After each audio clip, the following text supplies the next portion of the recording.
Wenn eine Textnachricht das ganze Leben verändern kann, on the morning you wake.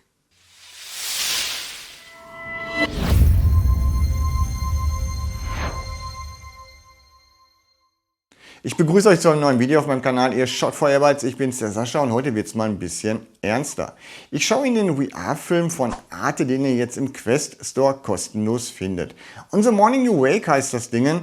Und das ist ein realistisches Szenario, was sich wirklich zugetragen hat, nämlich 2018 auf Hawaii. Dort haben die Bewohner eine Textnachricht bekommen, dass ein Nuklearschlag bevorsteht. Ihr könnt euch vorstellen, was dann passiert. Also wenn ihr auf einmal so eine Textnachricht bekommt, da steht, es sind Raketen unterwegs auf euer Heimatland, dann ändert sich natürlich alles schlagartig. Ich habe in diesem Video nicht gesprochen, das möchte ich gleich dazu sagen. Also ihr seht jetzt die komplette Experience von 38 Minuten. Ich habe mir eigentlich Kommentare wirklich geklemmt in diesem Video. Ich hatte überlegt, das Video gar nicht zu zeigen, gar nicht zu veröffentlichen, weil es ja auch kostenlos ist. Aber da das Ding so toll ist und ich noch mal ein bisschen darauf aufmerksam machen würde, dass dann vielleicht der eine oder andere, der es nicht mitbekommen hat, dass dieses Ding existiert, dann vielleicht doch noch reinschnuppern mag. Also alle, die das schon gesehen haben, die können jetzt theoretisch abschalten. Ja, also ich zeige, wie gesagt, die komplette Experience von 38 Minuten ohne Kommentar von Anfang bis Ende. Viel Spaß möchte ich euch an dieser Stelle jetzt nicht wünschen. Dafür ist das Thema einfach zu ernst und darum sage ich jetzt einfach mal ganz klassisch Film ab. Ja Leute, ich bin in On the Morning You Wake to the End of the World. Das Ding findet ihr kostenlos im Quest Store und ich schaue es mir an, weil es gute Bewertungen bekommen hat. Es soll eine sehr, sehr coole Experience sein von Arte und das Ding beruht auf wahre Begebenheiten. Also 2018 gab es in Hawaii einen Alarm, einen ballistischen Alarm wegen Atomwaffen und dieser Alarm dauerte 38 Minuten an und die Leute alle auf Hawaii, das waren glaube ich 1,4 Millionen Einwohner, irgendwie sowas, haben das geglaubt, ne, weil das war auch ein realer Alarm und haben 38 Minuten lang, wie gesagt, geglaubt, dass sie jetzt von Atomwaffen angegriffen werden und dementsprechend haben sie reagiert. Diese Experience geht genau 38 Minuten, also genau diese Zeit, wo die Leute geglaubt haben, ja, es steht was Schlimmes bevor. Ne? Und ich bin gespannt, wie das umgesetzt worden ist. Wie gesagt, kostenlos. Könnt ihr euch natürlich auch selber runterladen dann. Ja? Vorher, nachher, wie ihr gerne möchtet. Das Ding ist in 3 Chapters unterteilt. Seht ihr, Audio gibt es in Englisch und in Französisch. Leider keine deutsche, aber dafür Untertitel. Und wir schauen mal. Das kann ich nicht einschalten. Was jetzt? Es vibriert zwar, aber ich kann nichts machen. Okay, geht schon wieder gut los, Leute. Weil ich meine, es wäre auch irgendwie in Deutsch, ne? Ah, da, guck mal, Leute, wir müssen hier so rüberziehen. Guck mal, dann highlightet das, ne? Also das ist ein bisschen blöd gemacht. So, Deutsch. Deutsche Untertitel, englisches Audio on the morning you wake. Und wir schauen mal jetzt wirklich, was die armen Menschen dort damals durchmachen mussten. Ich habe es ehrlich gesagt überhaupt nicht mitbekommen. Ja? Es ist gerade mal, was ist das, 4 Jahre her, ne? Knapp, wir haben jetzt 2022. Ist voll an mir vorbeigegangen. Warum, weiß ich nicht. Und vielleicht kommt ja wieder was zurück, dass ich es doch mitbekommen habe, nur wieder vergessen habe, wenn ich mir das Ding jetzt anschaue. So, viel Spaß möchte ich euch natürlich jetzt an dieser Stelle nicht wünschen, weil ich werde wahrscheinlich auch nicht viel erzählen, weil es halt ein ernstes Thema, aber trotzdem, es interessiert mich und ich möchte gerne mal reinschauen. So, ich würde sagen, wir fangen an mit Kapitel 1. Ob ich es komplett durchschaue für euch, das sehen wir dann. Ab dafür.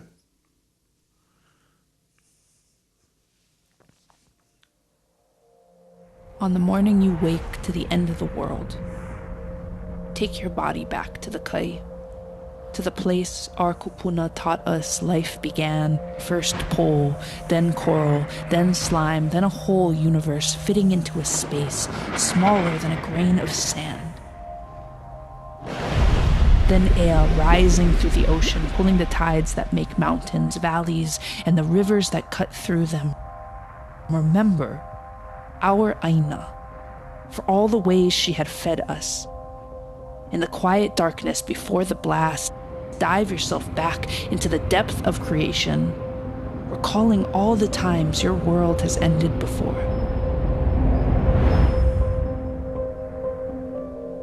In Hawaii, we have this saying that says, "Ikawa mamua, ikawa mahope," which means the time in front of you and the time behind you. But kawa mamua, the time in front of you, also means the past. and the time behind you, kawama hoppe means the time that comes after or the future. And so one of the things that's kind of written into our understanding of time and space is that we always back into the future facing the past.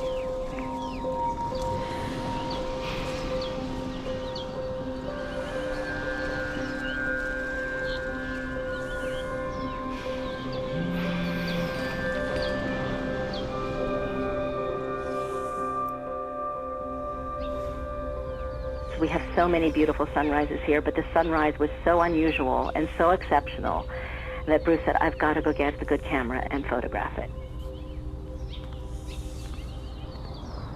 And so there was that kind of recording of the sunrise on that day that was noticed by so many people. It was beautiful, but it was flaming and it was ominous all at the same time.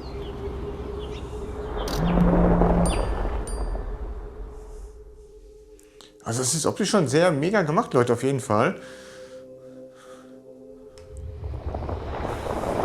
I was born and raised in Hawaii. This has been my home for my entire life. I was excited to go into work Saturday. I was just finished getting ready and my phone alarm went off and I'm thinking, oh, it's gonna be like a flood alert. We get those a lot.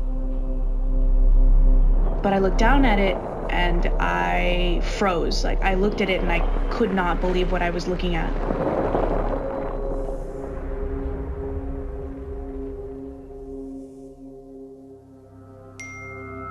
You initially can't even process it. It's something you have to stare at for a moment and say, wait a minute, what is this? This is not possible. And then the fear jumps in. This could be possible. And straight away I realized if I'm getting this message, so is everyone across the island. The U.S. Pacific Command has detected a missile threat to Hawaii. A missile may impact on land or sea within minutes. This is not a drill. If you are indoors, stay indoors. If you are outdoors, seek immediate shelter and remain indoors.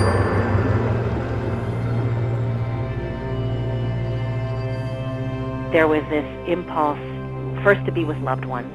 If people were with their kids, it was, you know, where do we go to protect them? How do we protect them? Our girls are 7 miles away, and Bruce said, I don't know if this is real or not, but I need to be with them. What I should absolutely know, that if this was real and there was a ballistic missile coming to us, that I would probably never see him again.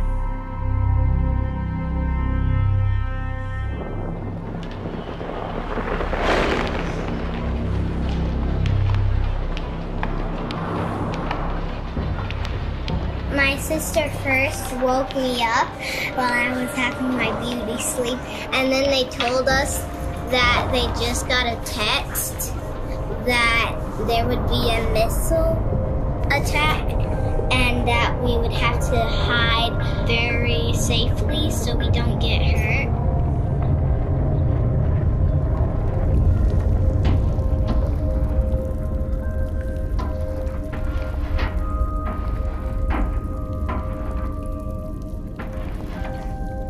So many people panicked. People were shoving their children, and this still haunts me, down storm drains against their will.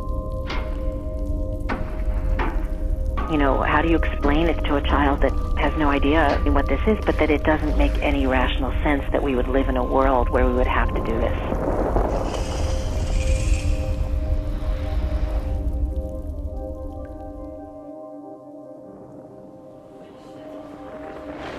Hawaii is still home for me, even though I'm a long way away. My family is there. My friends that I grew up with are there. They are my people. That day I was reading in the library at Princeton, where I study nuclear weapon issues. I remember seeing my phone out of the corner of my eye start lighting up with message after message. Did you all get the missile alarm? I have no clue what we're supposed to do. Sirens were heard in Manoa, but nowhere else. There's nothing on the news or the radio. Should we drive to somewhere with base? My dad is going to Kualoa Ranch to help people into the bunkers. I'm freaking out. I don't have Jada with me. I'll have to drive to her. Tamara, how much time do we have? What can we do? My friends wanted answers. They wanted a way out, and I knew I didn't have one to give them.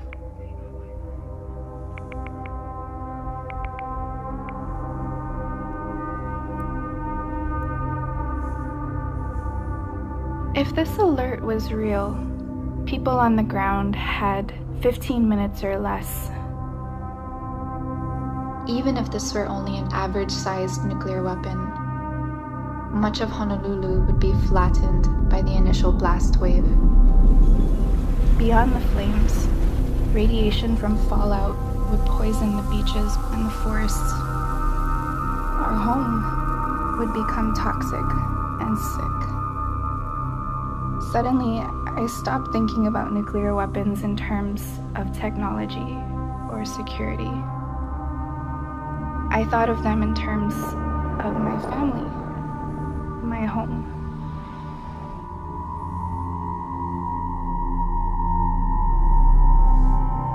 I remember looking at my dad, and he was just sitting there, and he said, "We're 5 miles from Pearl Harbor. There's nothing we can do." For it to suddenly come at, 8 o'clock in the morning, "Hey, what have you done with your life? And are you happy with that? Are you ready to just go right now? Are you good with that?"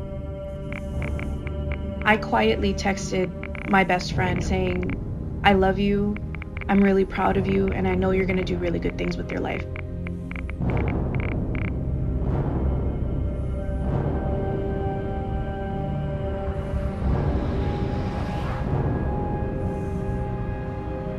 As soon as I got onto our 2-lane highway, there was growing chaos all around me. People driving at high speed, some speeding already at about 90 to 100 miles an hour. I was already at 80 or 90 miles an hour. Cars driving across the median strip, people jumping out of their cars, running into stores, laying down in the aisles.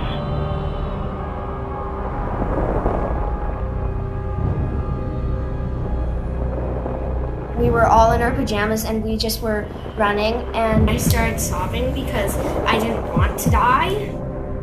I remember Jacqueline, she was really tired from all of the running. She got on my dad's back. We ran to a building that is quite substantial. Like somebody believed that there was some kind of a shelter in that building. As we got to the building, there was a huge surge of several hundred people, and they were screaming at us, "There's no room here, there's no room here, find somewhere else." We just stood outside, horrified, terrified, thinking, the people inside might make it and we're not gonna make it. I remember looking up and everything seemed completely normal.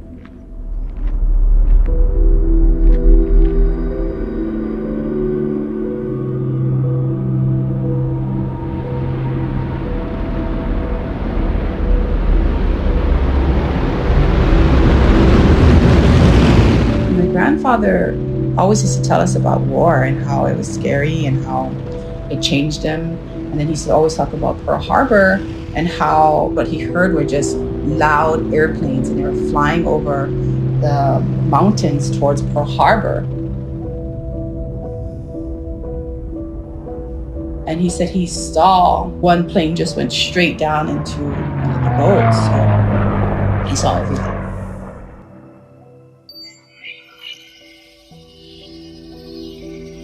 Let's keep in mind that Hawaii specifically is a nerve center for command and control operations in the Pacific.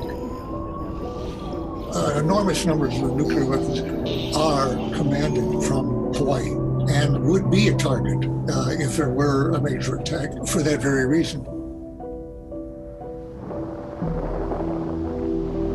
None of the political leadership had done anything to prepare for this kind of reality, or to create a different reality, to create an alternative.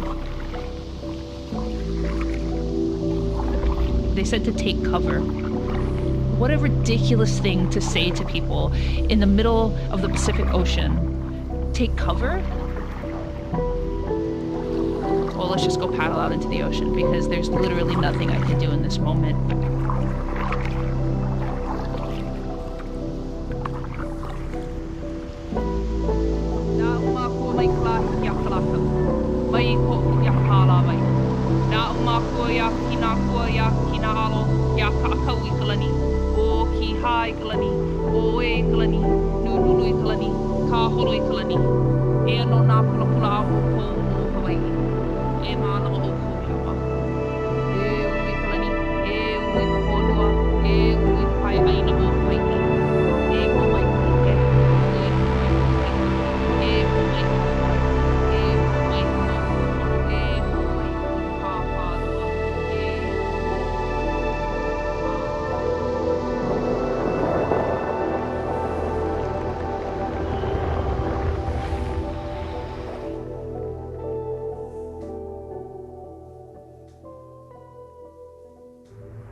On the morning you wake to the end of the world, chant all the names of our dead and dying. Refuse to forget Koho'olave, Makua, Kohakuloa, Mokoli'i, and then look to the horizon.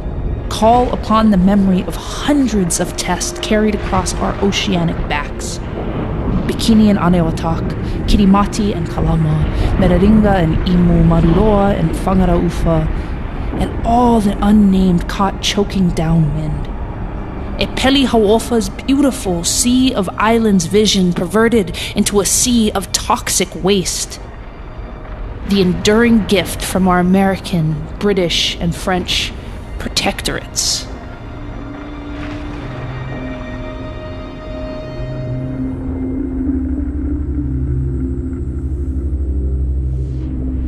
January 13, 2018, 8:08 and 0 seconds a.m. 911, please, fire ambulance. Police, I guess. Emergency, non-emergency. And I just got an alert on my phone saying there was a ballistic missile inbound. Yeah, we just got it too. It's happening to us right now too. So what are we supposed to do? You know what, let me get you to dispatch. 911, please, fire ambulance. Hello? There's stating that there's a missile coming to Hawaii. Yeah, you know what, we just got like on our personal phones too, and we're trying to look on the news. As much as you know, that's how much we know. Like, we're still trying to figure out what this whole message is about. I'm so sorry, sir. All lines are busy. Yeah, right now we're getting inundated with calls asking, and we don't have the answer right now because we just got it.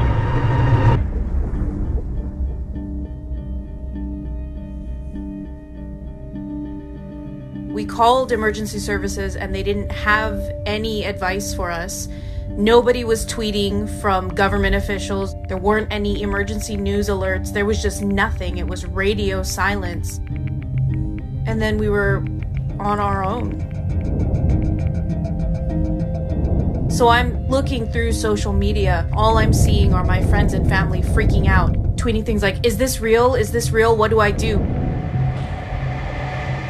I just kept thinking, we're going to feel all of the heat. There's going to be pain.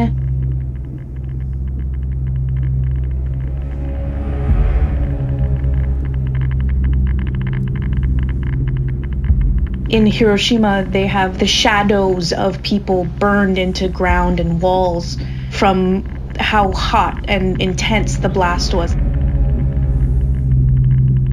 And I kept thinking, like, what is my shadow going to look like? What is my silhouette going to look like?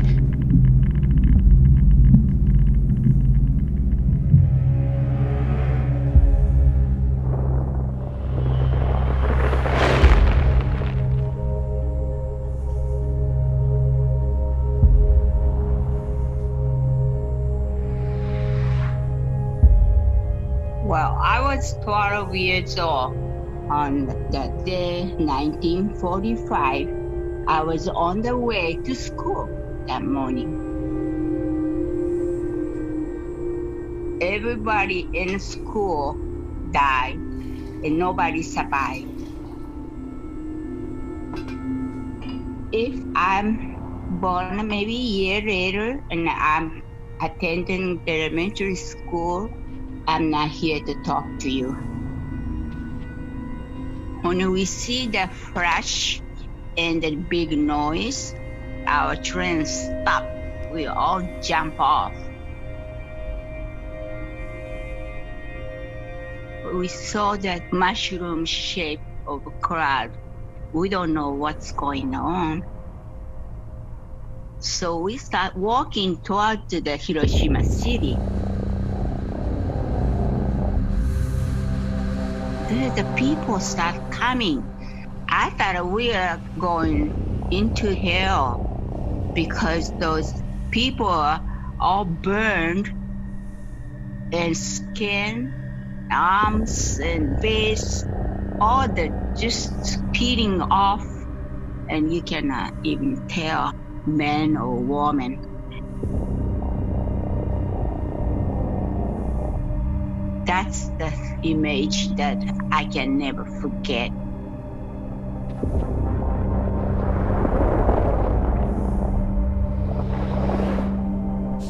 That happened 1945.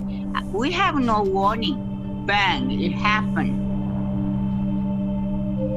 But this one, 2018, I live in Oahu and I was sleeping. I wake up because of the noise. They said, go hide somewhere safe. And I think, what do you mean? I cannot hide in no place safe. If it's coming, it's too late. So I decide I don't want to experience things I did when I was kids. So I don't want to be survivor anyway.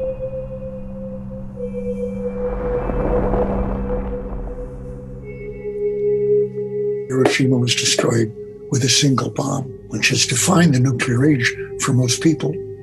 But when you see a picture of the devastation, you are looking at what happens to a city when it experiences the explosion of a detonator of a modern thermonuclear weapon.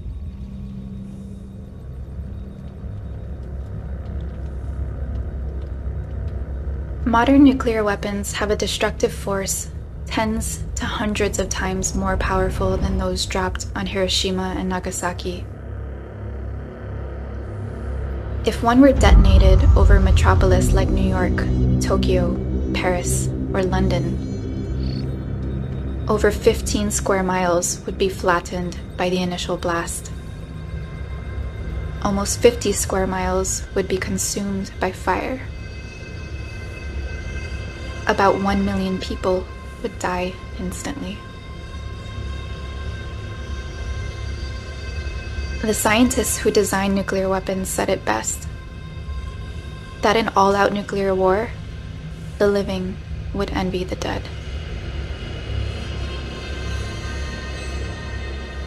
Yet there are still more than 14,000 nuclear weapons in the world. This is enough to destroy our entire planet many, many, many times over. It doesn't matter who fires first or which nations are involved. The nature of military alliances and the fact that nuclear weapons are distributed widely around the world, even in countries outside the 9 nuclear states, means that any nuclear launch has the potential to set off a chain reaction of counterstrikes and retaliations that destroys all life in this world. It might start with a single missile aimed at incapacitating our communication system, but the overall attack on each side, it would be what I call a doomsday machine, killing everybody not right away, but within months, depending on the food supplies nearby, or a year or so for the entire world. That hasn't affected our plan. The weapons continue to be built. In effect, we're ignoring it in the same way we've failed to prepare for the possibility of a pandemic. The idea that possessing nuclear weapons somehow protects a state or a population does not hold water. They put everyone at risk. Possessing nuclear weapons is a violent act. They are used every single day, regardless of whether or not they're actually detonated. We kind of thought that we were too powerful to take down, or that it would never happen in our generation. We're too smart to use ballistic missiles like that anymore. And that's like a really Western privileged way of thinking about it, I think. I call it millennial hubris.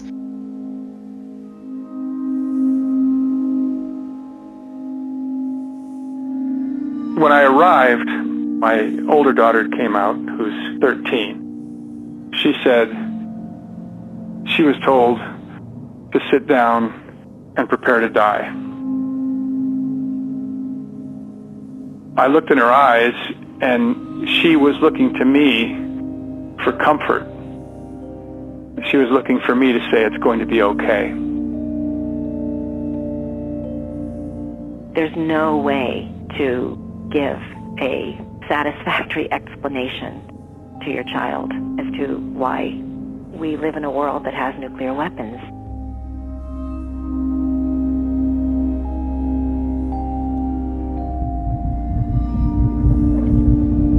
I was pregnant at the time, and I didn't tell a lot of people because it was still very early.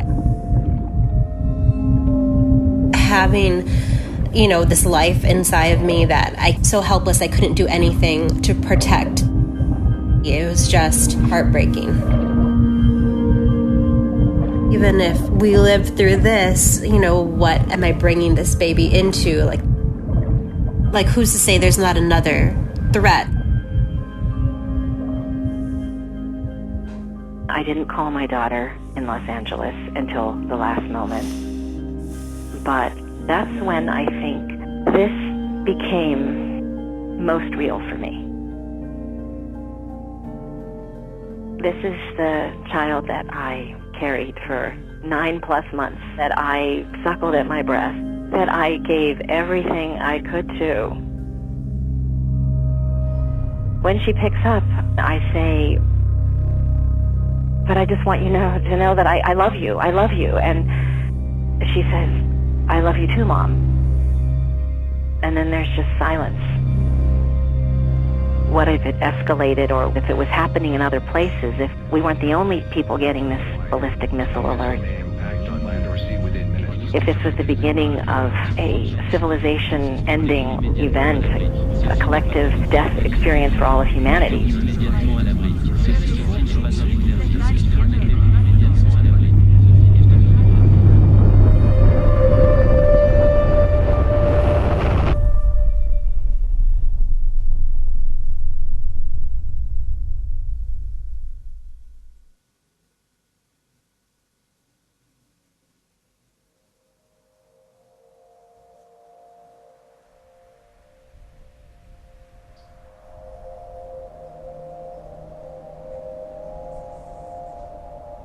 On the morning you wake to the end of the world, call out the names of all the violences that have come while calling it self-protection.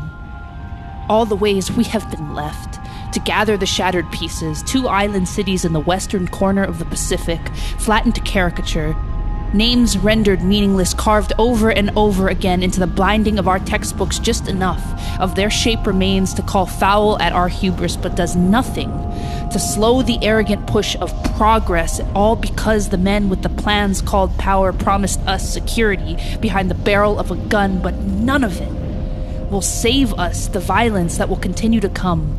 Bullets only beget more bullets, bombs only beget bigger bombs, and in the end, all we are left with is this waste, waiting.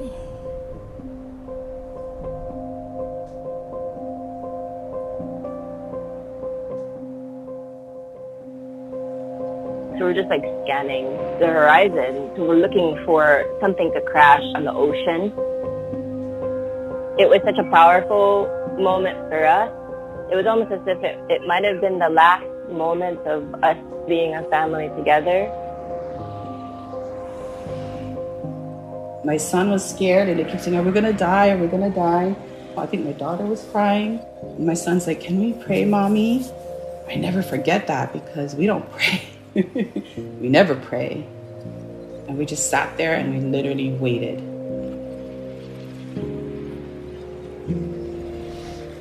I was crying and everybody was holding each other. We started to pray a little bit. Me just sobbing because I couldn't believe that I was about to die.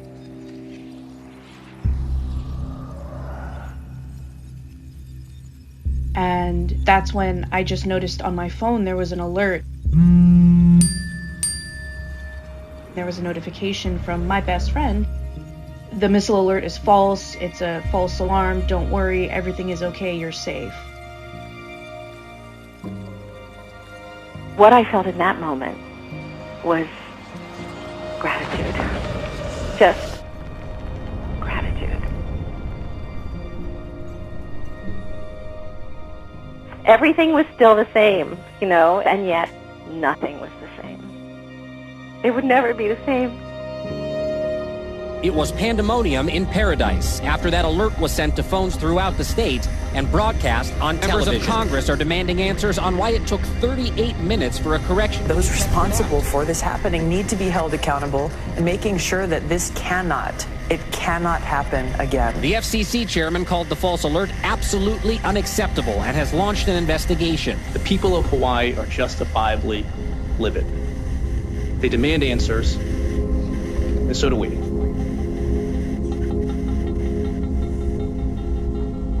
Now fired from his job as a Hawaii state warning officer, the man responsible for sending the state into 38 minutes of chaos is speaking out. Facing death threats, he's requested anonymity. I was 100% sure that it was the right decision. That I heard this is not a drill, and I didn't hear exercise at all. I'm really not to blame in this. It was a system failure. I can't say that I would do anything differently based on what I saw and heard. I read headline after headline, and I see that the focus is all about blame. You know, why are we so hell-bent on blaming someone who made a mistake and trying to fix it with some kind of redundancy that isn't going to make any kind of difference if there's a nuclear attack? Yes, of course, there was a mistake made, but that's the point. We have weapons of mass destruction. We've made so many mistakes, and we've been so lucky. How have we survived every close call for all these decades? It was a false alarm, and we had a nuclear wake-up call, and we all had the gift of our lives returned. And so we now have to act. We have to make sure that this never happens.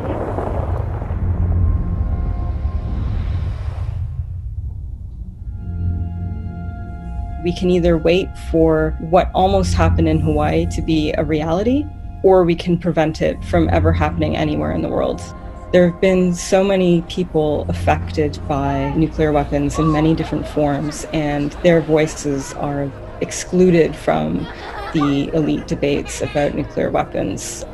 By allowing and amplifying the voices of women, the voices of LGBTQ groups, communities of color, indigenous communities, we can start to see an alternative view. We don't have to accept the status quo.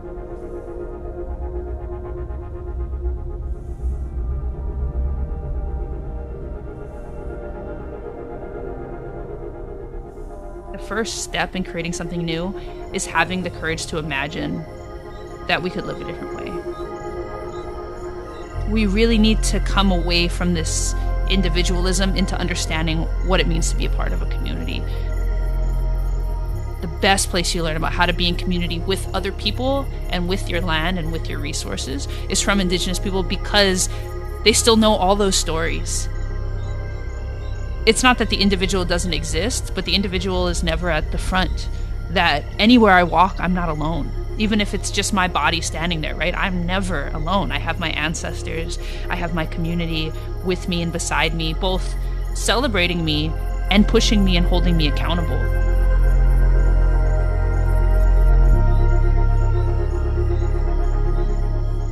And we have a word in Hawaii, it's kuleana, and it means responsibility, but it also means privilege. It also means authority. It's the closest thing we have to the word right. If we can cure apathy, if we can cure hopelessness, if we can cure individualism, honestly, there's no reason in my mind that I think that we couldn't live in a world that wasn't overrun by this like military industrial complex.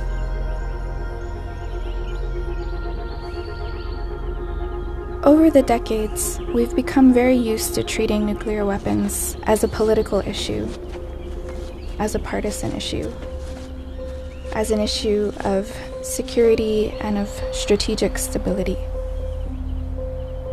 But this moment in Hawaii can remind us that it goes far beyond that. It's not about enemies or allies. It's about acknowledging our common humanity.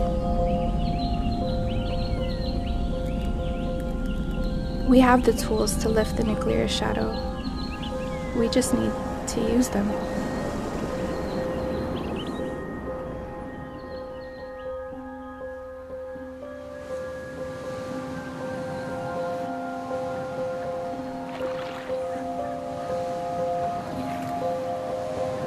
On the morning you wake to the end of the world, remember, all of this violence is not enough to force our forgetting.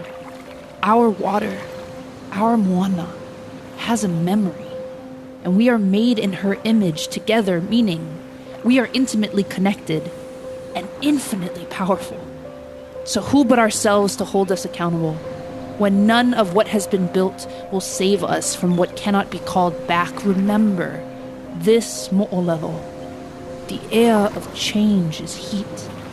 The air of life only rises from aina and kai. There is no part of you that is meant to survive when the cost is this place. On the morning you wake to the end of the world, your vision will be 2020, so use it. As the men with the plans called power call out from behind their screens to tell you to take cover, see beyond the violence of their contradiction, the enduring waste of their direction. Call upon your own mana to make a change. Choose to remember our aina, this kai, these kuahivi, and all they have witnessed, even more they have endured, and still stand to protect us. Follow their wisdom. Come Armageddon or high water, hold them close. Pull a pule from your na'au. Call out to your akua by name. And commit to live your life in their image, no matter what the consequence. And maybe, just maybe, the world may not have to end again tomorrow.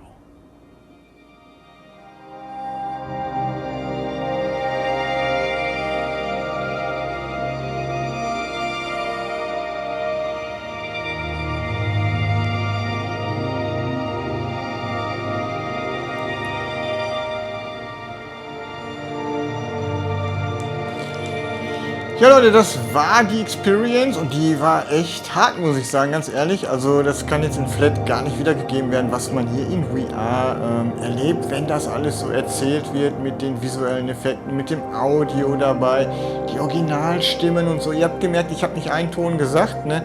Ja, passt da auch nicht hier noch irgendwie was dazu zu sagen. Das ist eine Experience.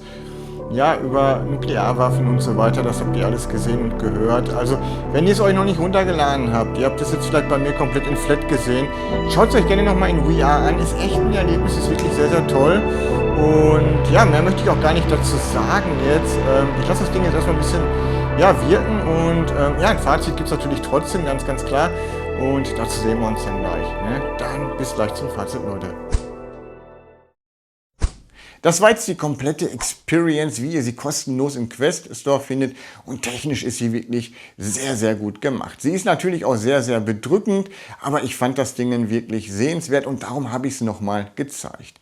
Was mich wirklich mitgenommen hat, war am Ende, wo alle Menschen, die was beigetragen haben zu dieser App oder zu diesem Film, die standen ja in so einem Kreis und da musste man wirklich einmal interaktiv eingreifen, indem man dann seinen linken und rechten Nachbarn so die Hand gegeben hat. Und das hat mich echt total mitgenommen.